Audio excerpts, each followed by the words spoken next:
नमस्कार मित्रांनो, विनोदोगातीलही तुटेना या मालिकेच्या येणाऱ्या काही भागामध्ये मित्रांनो एक आता जबरदस्त असा ट्विस्ट आपल्यासमोर येणार आहे आणि त्या ट्विस्टमध्ये मात्र आता मलिकाला समर आणि स्वानंदी यांच्यात जे काही सुरू आहे प्रेम आणि त्यामधून मात्र आता लवकरच समर आणि स्वानंदी गुड न्यूजसुद्धा देऊ शकतात.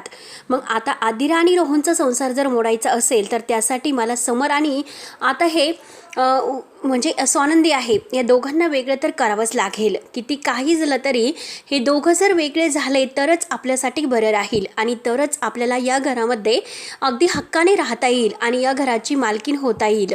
म्हणून मात्र आता हे सगळं काही मलिकाने ठरवलेलं असतं आणि मलिका आता ठरवते की जे काही आहे तर ते आता लवकरात लवकर आपल्याला करायला हवं.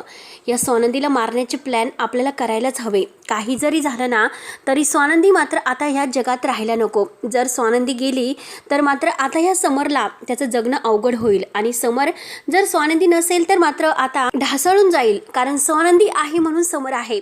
जर आपण ह्या दोघांना जर वेगळं करण्याचा प्रयत्न केला तर मात्र आता हे सगळं होऊ शकतं. सगळी प्रॉपर्टीसुद्धा आपल्या मालकी हक्काची होऊ शकते आणि आपण ह्या सगळ्या राजवाड्यांच्या ह्या मालकी हक्कावर आता आपलं वर्चस्व गाजवू शकतो. कारण समरच्या आईवडिलांना जसं आपण वेगळं केलं पण आता ही समरची आई आल्यामुळे या स्वानंदी आणि समरचं जास्तच वाढलेलं आहे. किती काही झालं तरी शेवटी आता ह्या दोघांना मला वेगळं करावंच लागेल आणि आता ह्या स्वानंदीचा काटा करणं मला आता अगदी सोपं होईल. कारण जर स्वानंदीला वेगळं केलं तर समरला आपोआप मी वेगळं करू शकते. कारण समर माझ्या हाताखालचा बाहुला आहे आणि ही स्वानंदी जर असेल तर मात्र आपलं काही होऊ शकत नाही. म्हणून ह्या स्वानंदीलाच आता आपल्याला काहीतरी आपला हा जो काही काटा आहे तर तो काटा मात्र करावाच लागेल. म्हणून आता मलिकाने पूर्णपणे प्लॅन करण्याचं ठरवलेलं असतं की स्वानंदीला कसं मारता येईल. स्वानंदीला आता असं मारावं लागेल की जेणेकरून आपल्यावर काही यायला नको. नाहीतर जर समर आणि स्वानंदी जर वाचली आणि समरला जर समजलं तर मात्र आपलं अवघड होईल. कारण आपण करायला जाऊ एक आणि व्हायचं एक. म्हणून आपलं हे जे काही काम आहे तर ते अतिशय चलाकृतीने करावं लागेल असे मात्र आता तिने ठरवलेलं असतं. त्यानंतर मात्र आता लगेच ही स्वानंदीला ती आवरत असते. कारण स्वानंदीला ऑफिसला जायचं असतं आणि समर घाई करत असतो. समर आणि स्वानंदीचं प्रेम खूपच वाढलेलं असतं. समर आणि स्वानंदी एकमेकांशिवाय आता अगदी काही खाल्ल्याशिवाय सुद्धा आणि काही ऑफिसमध्ये सुद्धा आता समर तिला सोडवण्यासाठी जात असतो. प्रत्येक गोष्ट तो आता स्वानंदीची अगदी काळजीने आणि जबाबदारीने करत असतो. ही मलिकाला काही देखवत नाही आता कसं करायचं. आता मात्र स्वानंदी आणि समर तर ऑफिसला एकटेच जातात. मग आता आपण असं काहीतरी करावं की जेणेकरून समरला थांबून घेता येईल किंवा स्वानंदीला मात्र थांबून घेता येईल. यासाठी दोघांना आता बरोबर जायला नको. आज मात्र आपल्याला हे सर्व करावं लागेल. नाहीतर आज जर आपण उशीर केला तर मात्र लवकरच यांची बाळाची गुड न्यूज आहे तर ती आपल्या कानावर येऊन पडेल. म्हणून मात्र त्याने आता हे सर्व करण्याचं ठरवलेलं असतं. ती अंशुमनला त्याबद्दल बोलते. अंशुमन म्हणतो की मला सांग, मी तर एका मिनिटातच स्वानंदीचा काटा काढतो. तेव्हा मलिका म्हणते की नाही रे, काटा तर आपल्याला चलाकीने काढावं लागेल. कारण स्वानंदी दिसते इतकी साधीसुधी नाही, ती खूप चलाक आहे. कारण आपण जेव्हा आजीला किडनॅप केलं होतं त्यावेळेस तिने बघितलंच ना कसं पुरावे शोधून आपल्यापर्यंत सगळं आणण्याचा प्रयत्न केला होता. पण थोडक्यावरून आपण वाचलो. परंतु आता नाही. आता जर ही स्वानंदी वाचली तर आपलं मग काही खरं नाही. शेवटी आपल्याला जेलमध्ये जावंच लागेल असे मात्र आता ते दोघांचं बोलणं सुरू असतं. आणि हेच मात्र आता सुष्मिताने ऐकलेलं असतं. सुष्मिता आता कान देऊन ऐकत असते. म्हणजे हे तर ताईच्या जीवावर उठले. अरे बापरे, आता काही खरं नाही. म्हणजे हे ताईला मारण्याचा प्रयत्न करत आहे आणि मॉमिनला आणि अंशू हे असं कसं करू शकतात. आता आपल्या ताईला मारण्याचा प्रयत्न करत आहे आणि आपल्याला फसवतात की काय. ताई जर गेली तर आपल्याला सुद्धा हे मारतील, काहीतरी करतील. म्हणून सुष्मिताला आता धक्काच बसलेला असतो. सुष्मिता आता अगदी घाईने काय करावं असं मात्र आता डोक्यात ती विचार करत असते. आणि तेवढ्यात मात्र आता सुष्मिताने हे ऐकलेलं आहे हे मात्र आता मलिकाला माहिती होतं. मलिकाला तर लगेच ती डायरेक्ट विचारते की म्हणजे तुम्ही ताईला मारण्याचा प्रयत्न करतात की काय. मॉमिनला अहो असं का करतात, ताईने काय केलं तुम्हाला. तेव्हा आता मलिका बरोबर आता सुष्मिताला आपल्या बाजूने हेरून घेते. तिच्याशी थोडंसं गोड बोलते आणि तिला म्हणते की अगं हे बघ, आता ही ताई आहे ना, तिला धडा शिकवायचा आहे आपल्याला, तिला मारायचं नाही. अगं तिला एकदा की जन्माची अद्दल घडली तर मात्र ती आपलं सर्व काही ऐकलेल. बघितलंस ना, या घरात ती फक्त आहे, या घरात फक्त तिला मान आहे. तुला काही मान मिळतो का तिच्यामुळे? नाही ना. मग तुला प्रत्येक गोष्ट नोकरासारखी ऐकावी लागते. आणि जर तीच नसेल तर या घरात तू मालकीन बनून राहशील आणि तुझ्यासाठीच हे सर्व मी करत आहे. सुष्मिता तुला कळतं का मी काय बोलते बाळा? तेव्हा सुष्मिता लगेच मात्र मलिकावर विश्वास ठेवते. तिला असं वाटतं की खरंच मॉमिनला आपल्यासाठी इतकं सर्व काही करतात, मग आपण का सांगायचं. म्हणून आता सुष्मिता लगेच मलिकाच्या बाजूने होते. त्यानंतर आता मलिका आणि अंशुमन सुष्मिताला कळून देत नाही, कारण स्वानंदीच्या गाडीचे ब्रेक फेल करायचे आणि त्याच गाडीमध्ये स्वानंदीला पाठवायचं असं मात्र आता त्यांनी ठरवलेलं असतं. त्यानंतर मात्र आता लगेच मलिकाही ड्रायव्हरला म्हणजे सांगते की काय करायचं आहे काय करायचं नाही आणि कुठे स्वानंदीला पोहोच करायचं. म्हणून मात्र आता अंशुमनने गाडीचे ब्रेक फेल करून ठेवलेले असतात. आता समर हा आणि स्वानंदी दोघंही बरोबर जायला निघतात. परंतु आता काकू समरला म्हणते की समर तू एक काम कर, अरे हे बघ स्वानंदीला जाऊन दे, तिला उशीर होत असेल, परंतु मला आता तुझ्यासोबत काहीतरी बोलायचं आहे, कारण मला म्हणजे आता एक डिस्कस करायचं आहे. तेव्हा आता स्वानंदी म्हणते की काकू अहो काय आहे सांगा ना, एकतर मला उशीर होतोय. तेव्हा काकू म्हणते की अगं म्हणजे भरपूर वेळ लागेल, त्यामुळे तू जाऊ शकते, मला समरशी बोलायचं आहे. तेव्हा आता स्वानंदी विचार करते की काकूला नक्की राजवाड्यांशी काय बोलायचं असेल आणि आता मला का जायला सांगतात, नक्की यांच्या मनात काही दुसरंच वेगळं आहे की काय. स्वानंदीला जरा डाऊट येतो. पण त्याच वेळेस आता स्वानंदीला फोन आलेला असतो ऑफिसमधून, स्वानंदीला लवकर बोलवलेलं आहे. तर समर आता स्वानंदीला म्हणतो की हे बघा स्वानंदी मॅडम, काकूला म्हणतो की अगोदर काकू आपण नंतर आल्यानंतर बोलूयात प्लीज, मी स्वानंदीला सोडतो, स्वानंदीला खूप उशीर होतोय. तेव्हा काकू म्हणते की नाही अरे समर, मला तुझ्याशी आत्ताच बोलायचं आहे, तू एक काम कर स्वानंदीला जाऊन दे आणि तू नंतर माझ्या गाडीने जाऊ शकतो, कारण आता स्वानंदीला उशीर होतोय, मग तिला जाऊन दे, नाही तर ड्रायव्हर तुला परत घेण्यासाठी येईल.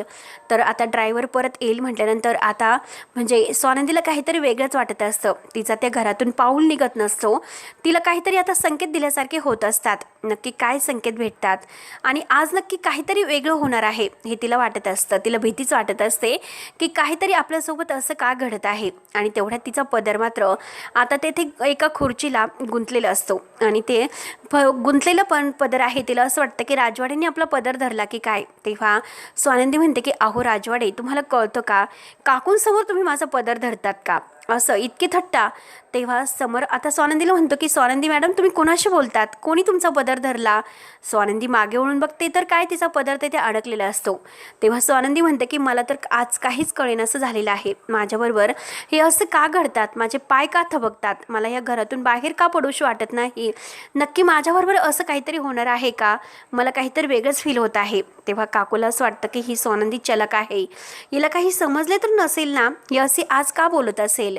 तेव्हा मात्र आता काकूला तर थोडासा संशय येतो. काकू म्हणते की नक्की काहीतरी हिला संशय आलेला आहे आणि आपण मात्र काय करावं तेच काही तिला कळत नसतं.